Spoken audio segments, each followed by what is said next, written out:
Let's take a look back in time to see if there's anything funny we can find. It's This Week in Music History.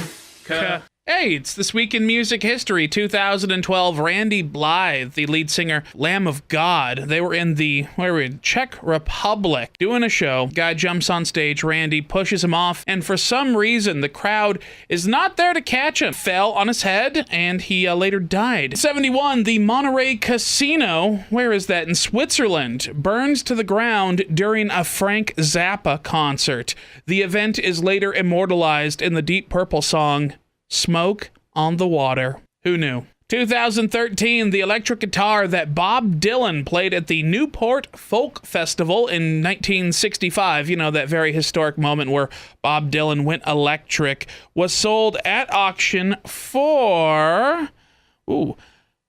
Really? $965,000. That is almost $1 million for an electric guitar. 1969. You know, before Woodstock went crappy, the Rolling Stones play Altamont. It is supposed to be the Californian style Woodstock, but it ends with a Hell's Angel stabbing a man to death. 2 babies are born, and the Grateful Dead cancel their show via helicopter. A mess. 2014, Dark Side of the Moon by Pink Floyd gets another resurgence there on the charts. When it was released back in 73, it stayed on the charts for 741 weeks, which is 124,488 hours. It's kind of like watching Home Alone 62,244 times. It's just that good. 1977, the inventor of the long playing record, an LP, the thing that your grandfather's music is on. He died in a car crash at the age of 71. What was his name? Dr. Peter Carl Goldmark. 2013, Metallica play a gig in Antarctica, becoming the first band ever to play every continent.